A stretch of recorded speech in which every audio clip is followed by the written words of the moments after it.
everybody. Welcome back to the channel. I was just back here wiping up my old Savage 93. I looked through my box of parts and stuff and found the original rear sights. Took the scope off of it. I don't really need a scoped out rifle. This is going to be my truck gun when I want to go up the river and stuff. It's one I bought down there in Walmart. It's was kind of a bargain basement thing. I caught this on sale and I gave 99 simoleons for it. That's the best deal I ever made, I think, on a gun. It's an old one. It's got the old Chief Lame deer there on it.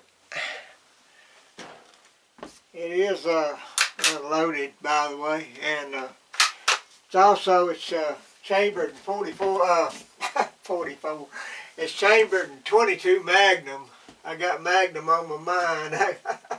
Thinking about my 44, I guess. Anyway, this one's 22 Magnum. More than enough gun to do what you want to do. It's a good varmint special here. I'm going to decock it.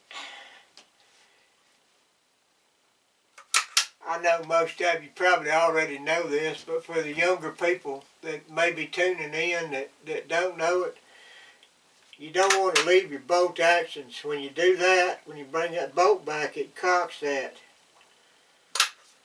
Actually, it cocks this spring right here. There's a spring in there, and it cocks the action on it. You don't want to leave that spring under that tension like that. So the way that you can avoid that without dry firing it is just open your bolt up like that. Just raise your bolt knob up, pull your trigger, put your bolt back down, and it decocks it. I'll see if I can show you close up.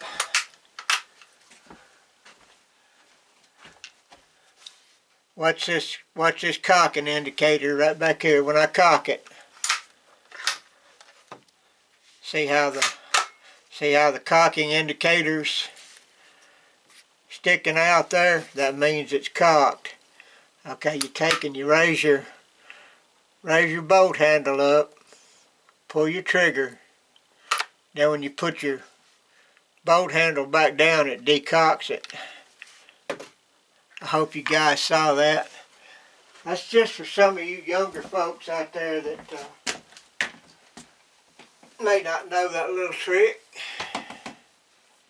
I know most of my old buddies that watch, they all know all about that stuff. But you know what we forget a lot of times is we got people that may not know as much, you know, and it's not their fault, because everybody has to learn.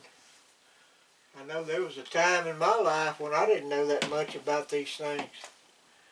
Yeah, this is a nice little rifle, and it sure was I was glad to get it at a bargain price, I'll tell you that. I kind of miss the Savage. They don't put the Indian logo on here anymore. The old Chief. I call this one Little Chief. I got a 308 in there. That's Big Chief there. But this one here will take care of anything that comes up in the yard, so that don't need to be there. So we're in good shape. Yeah, 22 Magnum ain't no bad bullet. It's like a 22 on steroids. This one here is a 50 grain bullet, and it stabilizes that 50 grain just fine. 50 grains of lead over a good charge of powder, and you got something pretty bad there. Yeah, I was kind of trying to take care of this whole thing. I keep it I keep it handy by the where I can get it in case something critter or something comes up out there. It's you live out in the country, you never do know, you know, what's you best if you got animals and pets and stuff like I got that little dog. Well, one day I had some old crackers and stuff that were going out of date, so I went out there and I dumped those crackers out for the birds. I thought.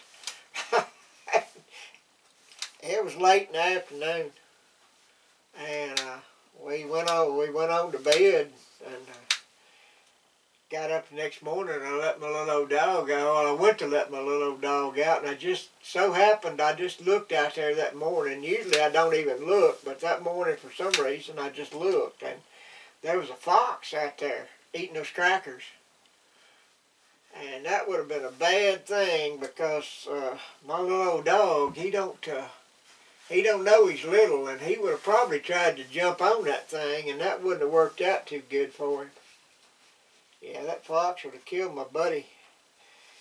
And anyway, but you know, that's what I keep this back there for. I didn't bother the fox. I just didn't let the dog out.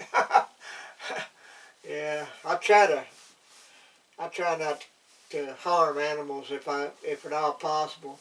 But you know, sometimes you just got situation that you can't get around, so there is that. But anyway, it's raining like a bell cow peeing on a flat rock out there today, so there ain't no getting out in the yard. I'm just back here messing around, wiping guns down and putting sights on them. I took this scope off of it. I got my CZ 22 mag, and it's good scoped out guns. I really don't need this scope on that. My surgery went good on my eyes. I'm doing pretty good with my eyes. I'm actually getting to where I can see the sights again. So I kind of enjoy shooting open sights, and probably going to try to continue to do that as long as I can, you know, because that's I've always got a kick out of that. And anyway, fellas, I'm glad y'all came along with me. I got a little old new knife sharpening rig to go along with this is my diamond bit here, and I got me one the other day. I picked this other one up down at the pawn shop. It's got a little knife sharpener on it right up here that you draw the blade through. And I'm not much on those things, but it had this little stone on it. Of course, the stone is it needs to be re-glued, which I'm fixing to do right now. But that's what it's going to look like. It's a nice little thing. I didn't give much for it. I think it was like $12, something like that. It wasn't all that high. Anyway, I got me a match set now. They're both made by Smith's. Says Smith since 1886. This one says the same thing. Kind of a match set there, fellas.